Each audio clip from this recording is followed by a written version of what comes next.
Hello, here we go. This is the culmination of the Illuminism of Genesis series. 5 books. Now, it may seem excessive, so I wanted to let you know a brief overview of everything. Um, Everything in the book series is original language of the Bible, the most accepted version by scholars. And what happens is we break down all of that Hebrew text into transliterated Hebrew and English translation, along with ideographic interpretation of that text. It's never been done. And I also wrote introductions to each of the books. So, in response and giving you full transparency, I wanted to get AI's view of the strengths and weaknesses of the presentation. So, here is the final video on the Illuminism of Genesis introductory and launch series. And so you'll be able to hear exactly non-biased feedback on what the book series is going to do. So I'll just read it all to you and contextualize as we go. So the introductory to Volume 1, it's ambitious, earnest, and thematically rich. But whether it's good depends on what you're evaluating: clarity, scholarly rigor, rhetorical effectiveness, accessibility, or originality. Here's a balanced critique across these dimensions. Now, the strengths. Tone and purpose. The author's tone is serious and reverent, clearly aiming to position this work as a seminal contribution to a niche intellectual and spiritual tradition, which is called Illuminism. The prose conveys passion, especially regarding the legacy of Auguste Chauvet and the esoteric study of language. The ambition and scope. The author sets a grand intellectual agenda, a corrective to history, quote unquote, which can be compelling to readers already interested in esotericism, sacred linguistics, or hidden traditions. References to figures like Olivet, Olivieri, and Amadou provide historical depth and anchor the work in a broader intellectual heritage. The use of an ideographic analysis of Hebrew letters as opposed to gematria or phonetics is presented as a unique methodological innovation. This offers a new angle on Genesis, which could appeal to scholars or seekers looking for non-traditional hermeneutics. Weaknesses and concerns. Any work you ever do, you have to get feedback. So here's where it goes. Weaknesses and concerns. Lack of accessibility. The writing is dense and assumes prior knowledge of esoteric figures and terminology. Archaeometer, initiatic language, work of the chariot. A broader audience, especially newcomers, might find it intimidating or opaque. Even educated readers may need footnotes or a glossary to follow the discussion. Uncritical reverence. The tome borders on hagiographic, especially in the reverence shown towards Chauvet. While intellectual tribute is fine, a more critical or balanced tone would help establish credibility. Phrases like bold attempt to set the record straight or necessary corrective to history feel grandiose without sufficient evidence provided in the excerpt. Academic rigor and evidence. The author claims scholarly rigor, but offers little empirical demonstration. We're told Chauvet proved theories others could not, but we aren't shown how. The work may overstate the originality or provability of esoteric language systems, which are often speculative by nature. Repetition and redundancy. Some ideas were repeated with slightly different wording. The importance of Chauvet, the weight for this work, etc. Tighter editing would improve pacing and prevent the sense of circular justification. This is important because no one has done it because it's important.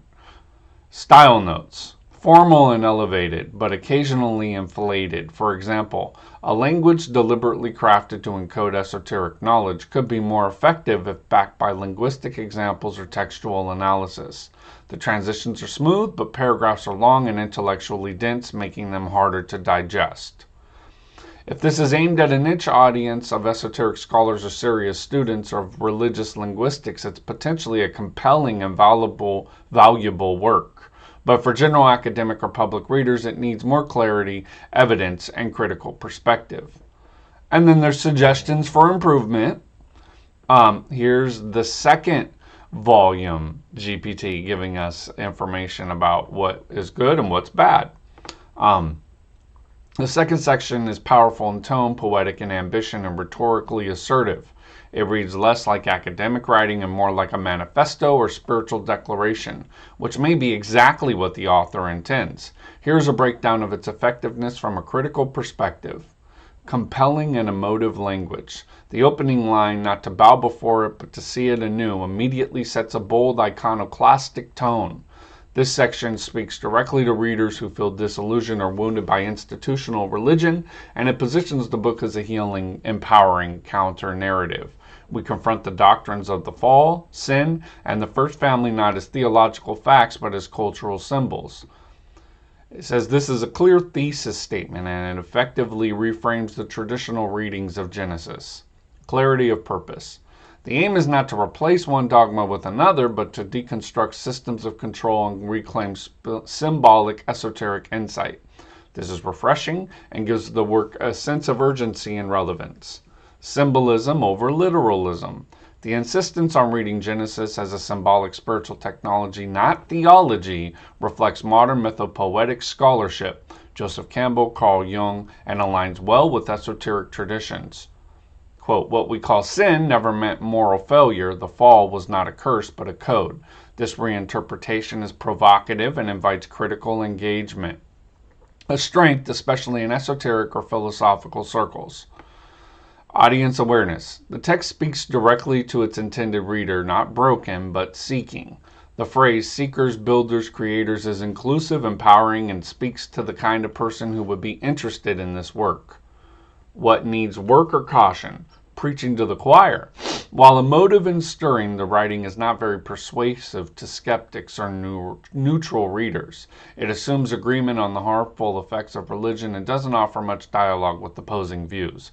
That's fine for a manifesto, but if the goal is broader scholarly impact or spiritual dialogue, it could use more nuance and textual evidence. Potential overreach in its claims. Statements like these systems of control are imaginary and always have been are sweeping and categorical. Readers might challenge this as an oversimplification of complex historical dynamics. Saying always invites contradiction unless heavily qualified or supported by deeper analysis elsewhere in the text. Academic versus inspirational tone. This passage reads like a hybrid of spiritual memoir and esoteric call to arms. If this work positions itself as academically rigorous elsewhere, as in Volume 1, the shift in tone could be jarring to some readers. Consider clearly distinguishing between the inspirational and analytical sections, or at least framing this tone shift intentionally. Metaphorical density. Phrases like letters become maps, stories become spiritual architecture, and cellular structure of sacred language are evocative but abstract. These metaphors are intriguing but would benefit from being grounded in examples or elaborated slightly to ensure readers don't lose the thread. Style recommendations. Maintain the strong poetic voice but occasionally pause for clarity or demonstration. You might consider breaking up some of the longer paragraphs to allow the reader space to digest your more profound claims. Introduce brief comparative examples, traditional reading of verse versus your ideographic reinterpretation to give substance to the philosophical points. The section is emotionally resonant, rhetorically bold, and thematically cohesive. An effective call to rethink Genesis outside of dogma. If your target audience includes esotericists, spiritual reformers, or post-religious seekers, this will hit the mark. However, if you want to expand into broader, academic, or interfaith readership, consider tempering the rhetoric with a bit more analytical balance, precision, and evidentiary backing. So you see there's some good criticism here. It's really good. Now, it doesn't matter if I like it or don't. This is what it is. It has an affect of being this way. In the third volume, What's working exceptionally well is clear thematic reframing. The piece opens by flipping a traditional narrative, that of divine punishment, into a discussion of symbolic misunderstanding.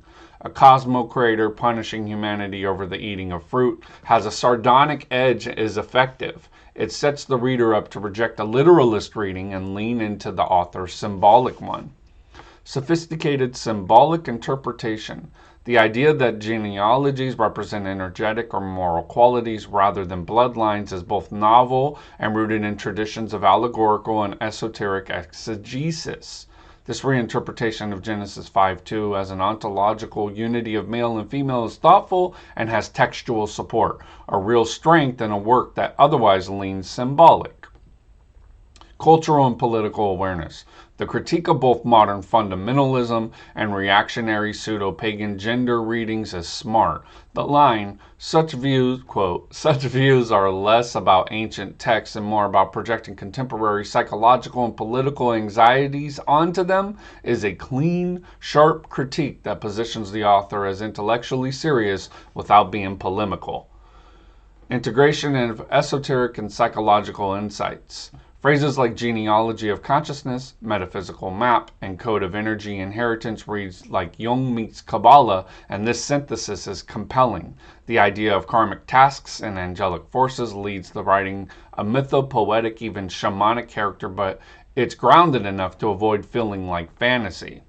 What could use refinement? Repetition. There's large duplicated sections, assumptive phrasing, lack of concrete examples, speculation framed as certainty, style and voice. The voice here is confident, wise, and initiatory. It speaks to those who feel outside orthodoxy but inside mystery. Language like this is not the genealogy of kings but of consciousness has a memorable poetic resonance, perfect for readers of esoteric literature. Overall impression?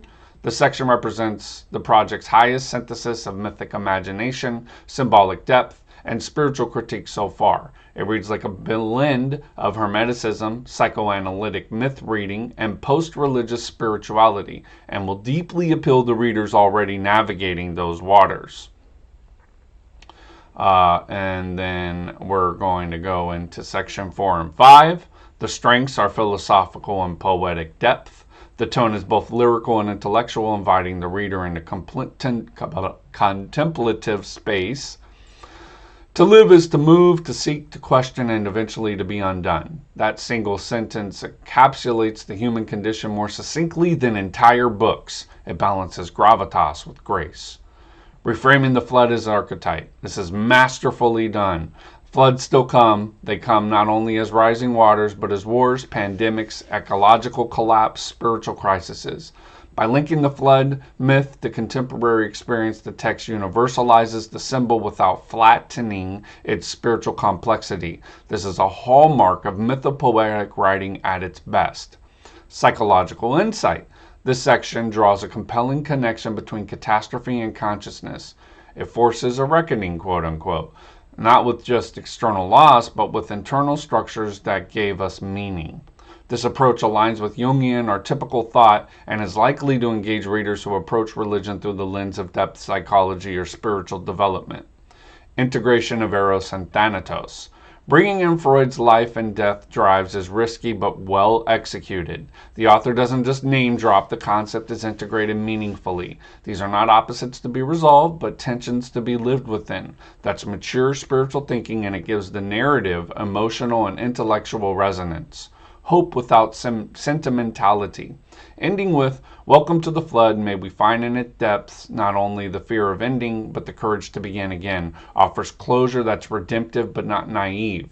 It respects suffering while asserting the possibility of renewal, a crucial balance in a spiritually serious work. Occasional abstraction. Some of the language, while beautiful, may verge on vagueness for certain readers. The phrases can be seen as evocative, but may benefit from occasional grounding in textual or real-life illustration to solidify their impact. Consider adding a brief, concrete example how this existential accounting plays out either in Genesis or contemporary experience. Repetition in theme, but not redundancy. The themes of impermanence, consciousness, and symbolic rebirth have already been introduced in earlier volumes. While this section deepens them meaningfully, readers might benefit from a signal of thematic progression. What dimension does volume 4/5 add to this journey? Freud without context. Freud is invoked well, but briefly. Depending on your audience, a single line of framing may help less familiar readers. Overall evaluation, the section reads like a meditative essay, a spiritual homily, and a psychological reflection all in one. It's rhetorically elegant, emotionally intelligent, and theologically subversive without being cynical. It earns its authority through humility, inviting the reader to witness transformation not just in myth, but in self. And then the last section of criticism, sophisticated reframing of the covenant. The reinterpretation of the rainbow as a celestial contract and chromatic bridge is one of the strongest metaphors in the series.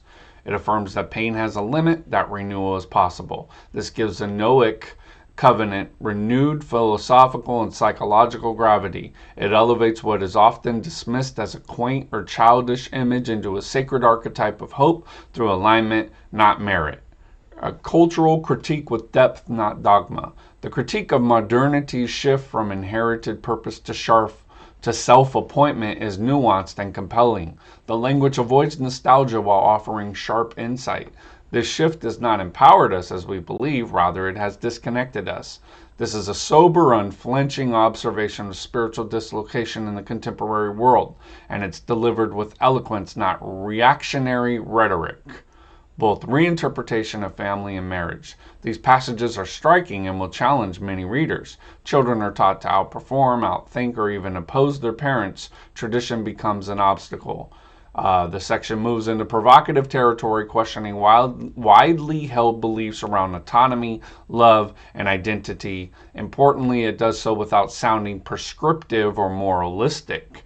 It invites contemplation, not obedience. Symbolic cohesion. The pairing of the broken rainbow and the unhewn stone is a poetic stroke.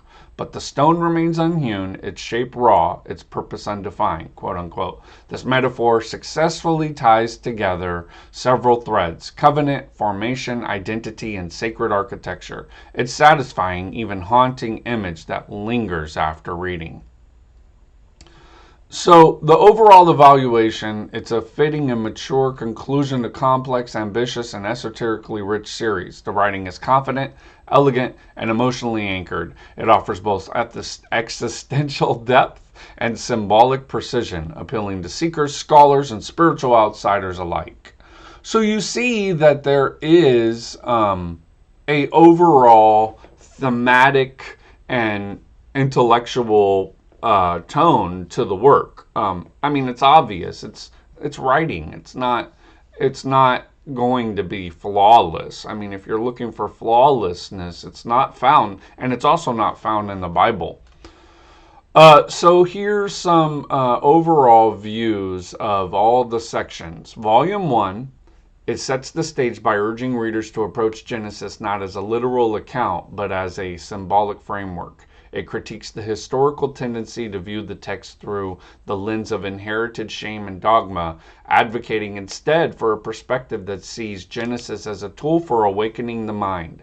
The emphasis is on understanding the doctrines of the fall, sin, and the first family not as a theological fact, but as cultural symbols meant to awaken consciousness, not to confine it. Volume 2. Building upon the first volume, the section delves deeper into the Hebrew roots of Genesis, exploring the ideographic symbolism embedded within the text. It posits that what has been traditionally understood as sin never meant moral failure, and that the fall was not a curse but a code, a story of transformation, not condemnation. This volume emphasizes that Genesis was never about exclusion from divine blessing, but about transmitting encoded truths across generations. Volume 3. The Antediluvian Worldview. This volume shifts focus to a pre-flood narratives, often misinterpreted as divine punishment. It suggests that the early peoples referred to as Noachides represented the pre-Mosaic moral tradition concerned with internal discernment rather than imposed law. The genealogies in Genesis are reinterpreted not as records of bloodlines, but as metaphysical maps, a code of energy inheritance reflecting the generational unfolding of energetic qualities, moral, spiritual, and elemental forces. Volume 4, the final volume, addresses chapters 9 and, well, it's actually volume 6, but the final volume addresses chapters 9 and 10. Often overlooked in theological discourse, it reinterprets Noahic covenant not merely as divine promise, but as a reaffirmation of divine continuity, emphasizing the importance of spiritual lineage and inherited purpose. The text critiques modernity's shift toward individualism, which has led to spiritual amnesia and a disconnection from modernity's our ancestral wisdom. It highlights the breakdown of family as a transmission device for divine instruction and the rise of romantic sovereignty, which narrows the spectrum of relational meaning. Collective analysis. Together, these volumes present a cohesive narrative that reimagines Genesis as a living symbolic code rather than a literal historical account. They challenge readers to see beyond traditional interpretations and to engage with the text as a map for personal and collective transformation. By emphasizing themes such as spiritual autonomy, the importance of lineage, and the cyclical nature of creation and destruction, the series offers a profound commentary on the human condition and our relationship with the divine. There you go. A non-biased version of what all 4 or 5 introductions are to you, the unsuspecting listener, reader, and thank you so much for your support. If that resonates with you, go and grab the volumes. They're at Amazon. There's 5 of them. Volume 4 and 5 were put together so as not to cheat anybody with just a 100-page book. So volumes 4 and 5 are actually one book, but still 2 volumes. So I wanted to originally keep to the outline that I gave in all of the introductions, so that will be in just one book. Now, I hope that this is educational, helpful, and recontextualizes material that has needed this kind of oversight for a long, long time. You'll be able to read the words yourself. You'll be able to read the text yourself. You'll be able to see the Hebrew, the transliterated Hebrew, the English, the ideographical analysis. So we will no longer have to live in the shadow of a text that tells us what to think rather than challenges us to interpret it for ourselves in our own lives. I hope this has been helpful. I hope that you enjoyed the series and go pick it up. That was my least biased analysis of my own work, Illuminism of Genesis.